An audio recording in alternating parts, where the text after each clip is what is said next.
ऐसे पॉइंट से हैक्स बता रहा हूँ, 6 ऐसे पॉइंट से हैक्स बता रहा हूँ जिन्हें आपने फॉलो कर लिया, जिन्हें आपने अच्छे। हाँ, तो क्लास 10 के स्टूडेंट्स, अगर आपने अपना क्लास 10 सोशल साइंस का सारा सिलेबस भी कंप्लीट कर लिया है ना, और उसी के साथ साथ आप इंपॉर्टेंट क्वेश्चन के साथ साथ इंपॉर्टेंट टॉपिक्स आपको पता लग गए और आपने अच्छे से सब कुछ कर लिया, अब आप डायरेक्ट अपना बोर्ड देने चले जाओगे ना, तो बोर्ड देने के बाद जब आप 11-12 मई को अपना रिजल्ट चेक करोगे तो आपका जो रिजल्ट होगा वो 60 to 80% के बीच में एक एवरेज स्टूडेंट्स की तरह ही होगा।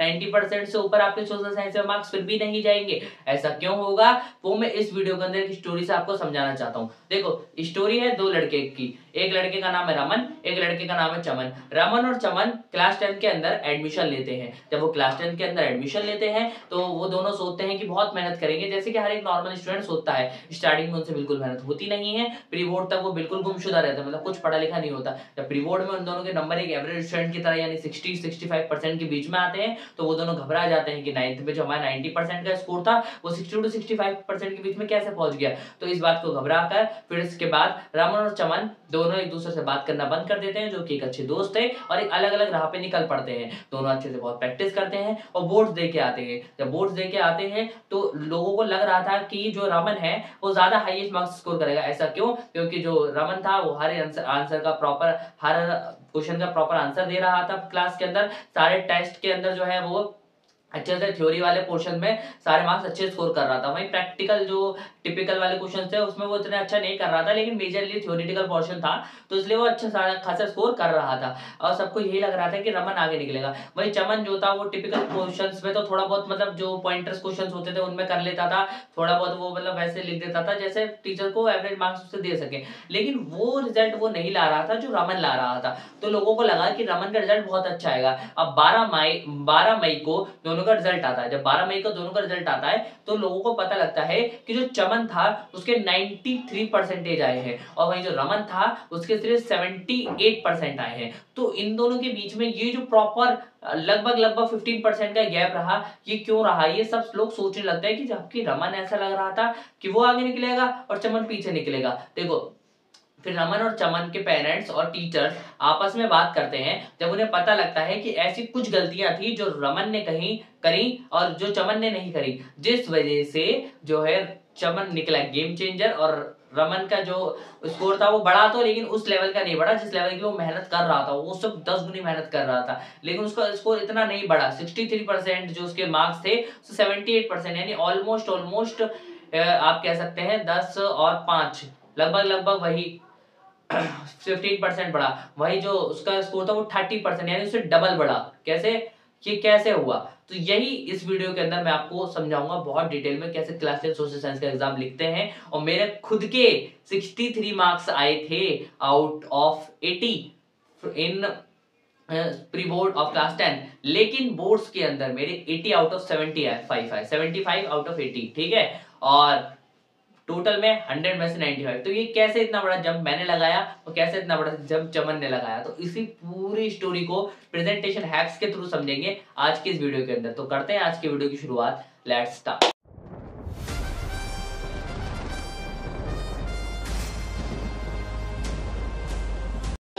सबसे पहले दोस्तों देखो, मैंने यहाँ पे एक टॉपर की आंसर शीट ली है। उस जो प्रीवियस टॉपर है आपका, उसके आंसर शीट को अच्छे से एनालाइज करेंगे, उसके आंसर शीट को अच्छे से एनालाइज करेंगे और फिर आपको उसके अंदर से कुछ पॉइंट्स निकाल के बताएंगे, ठीक है। तो ये देखो, सबसे पहले उनकी आंसर शीट यहाँ पे प्लॉट कर रही होगी, ठीक है, यहाँ पे लगा दी होगी मैंने स्क्रीन पे होपफुली। सबसे पहले देखो, सबसे पहले आप किसी के भी आंसर लिखा हुआ देखते हो तो क्या आपके दिमाग में आता है? हैंडराइटिंग आता है ना, तो इनकी हैंडराइटिंग चेक करो। हैंडराइटिंग आपको ऐसे लग रहा है कि बहुत ही ज्यादा अपर लेवल की हैंडराइटिंग है? नहीं लग रहा ना। आपको ऐसी भी लग रही है बहुत गंदी हैंडराइटिंग? नहीं लग रहा। आपको ऐसे लग रही है हाँ राइटिंग समझने लायक है, ठीक ठाक है, अच्छी खासी है, मतलब आप कह सकते हो अगर 10 में से रैंक करना चाहो तो 6-7 के आसपास ही राइटिंग है इनकी। राइटिंग वो 9-10 वाली नहीं है, आउट ऑफ 10, समझ गए आप? तो इतनी बेस्ट राइटिंग नहीं है इनकी, लेकिन फिर भी ये टॉपर है, 100 आउट ऑफ 100 है इनके। क्यों है ऐसा? ऐसा इसलिए है क्योंकि इन्होंने राइटिंग ऐसी लिखी है जो खुद को भी समझ आ रही है और एग्जामिनर को समझ आ रही है। तो राइटिंग आपको भी ऐसी लिखनी है। पहला पॉइंट यहीं से आता है, राइटिंग शुड बी अंडरस्टेबल, यानी राइटिंग समझने लायक हो। वो किसी को हमें दिखानी नहीं है उस राइटिंग का, मतलब हमें कुछ उसे अवार्ड नहीं दिलाना खूबसूरत होने का, हमें राइटिंग से समझ में आनी चाहिए, ठीक है। तो ये writing should be understandable in your exam, कोई सा भी एग्जाम हो, मेजरली सोशल साइंस की बात कर रहा हूं मैं आपका। फिर दूसरी चीज, अब अगर आप इनके देखोगे आंसर आप चेक करो तो इन्होंने दूसरी चीज क्या करके गैप्स देखो कितना अच्छा खासा दे रखा है इन्होंने आंसर, सब पॉइंट्स के अंदर भी 2-2 लाइन का गैप है इनका, और जो क्वेश्चन है उनके अंदर 3-3 लाइन का गैप है। तो इसी तरीके से आपको गैप रखना है, आपको सब पॉइंट्स के अंदर अच्छा खासा 2-2 लाइन का गैप रखना है, आपको जो एमसीक्यू के आंसर उनमें भी 2-2 लाइन का गैप रखना है। तो इसी तरीके से गैप्स को बहुत अच्छे से रखो, ठीक है। इस तरीके से आपको गैप्स अच्छे से एकदम मतलब रखने हैं, ठीक है। तो देखो ये बीच में एक बात मैं आपको कह रहा हूँ बहुत इंपॉर्टेंट है कि एक ऐसी, देखो इन सबसे ऊपर इन सारी स्टोरीज और इन सारे प्रेजेंटेशन हैक्स से ऊपर एक लास्ट में एक ऐसा चीट हैक आपको बताने वाला हूँ सोशल साइंस के लिए, उसे आपने अप्लाई कर दिया ना तो बहुत ज्यादा मार्क्स आपके बचेंगे और बहुत ज्यादा मार्क्स आपके बढ़ेंगे। तो उस हैक को जरूर अप्लाई करना, वो बताने वाला हूँ वीडियो के एंड में, उसे जरूर अच्छे से देखना, ठीक है। फिर आते हैं आंसर्स को कैसे लिखना है, ठीक है। तीसरा पॉइंट देखो, आप इनके अच्छे से आंसर चेक करो। 5 मार्क्स का क्वेश्चन हो, 3 मार्क्स का क्वेश्चन हो, हर क्वेश्चन के अंदर 2 मार्क्स का क्वेश्चन हो, हर क्वेश्चन के अंदर उन्होंने पॉइंट्स बना के लिख रखे हैं। तो आपको भी पॉइंट्स बना के लिखना है। पॉइंट्स बना के आप कैसे लिख सकते हो, पॉइंट्स बना के आपको लिखना कैसे है, मतलब मार्क्स वाइज में आपको कैटेगरी वाइज बता देता हूँ। 1 मार्क्स का जो क्वेश्चन है तो 1 लाइनर में आंसर इन्होंने लिख रखा है, 1 लाइनर 2 लाइनर ज्यादा से ज्यादा जो आपका केस बेस्ड क्वेश्चन है उसके अंदर।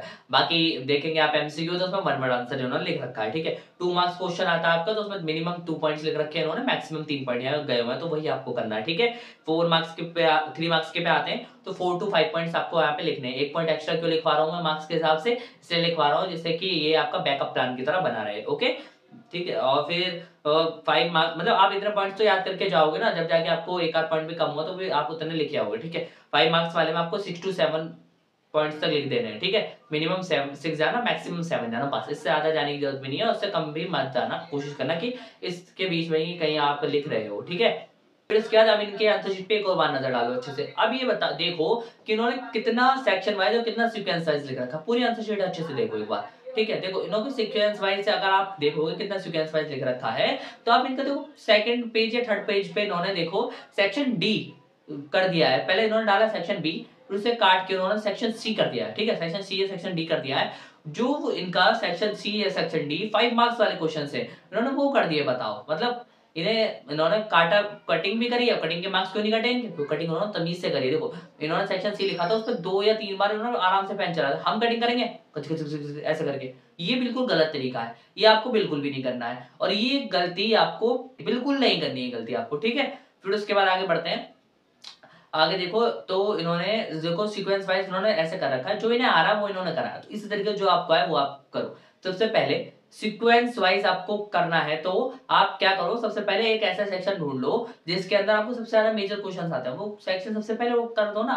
फिर उसके बाद आप आराम से सीक्वेंस पकड़ के चलोगे, जो बच जाते हैं आपके बाद में उसमें अच्छे से क्वेश्चन नंबर मेंशन करके और सेक्शन मेंशन करके उसे एंड में लिख देना, कोई दिक्कत वाली बात नहीं है। इसी तरीके से आपको करना है। फिर आगे बढ़ते हैं तो आगे आप देखो तो इन्होंने कीवर्ड्स कई कई जगह हाईलाइट कर रखे हैं, तो कीवर्ड्स आपको भी हाईलाइट करने हैं विद पेंसिल, ये याद रखना विद पेंसिल कीवर्ड्स हाईलाइट होंगे। और क्वेश्चन के साथ साथ कर सको तो बहुत बेटर है, क्योंकि सोशल साइंस के एग्जाम में इतना टाइम नहीं मिलता है, थोड़ा डीप, थोड़ा मतलब आप कह सकते हैं थ्योरेटिकल ज्यादा होता है इस वजह से, ठीक है। तो पेंसिल से आप हाईलाइट करें, अगर टाइम नहीं बता तो सॉल्यूशन कर लो, उसके एंड में भी आप लिख सकते हो, ऐसी कोई बात नहीं है, आप एंड में भी कर सकते हो, ओके।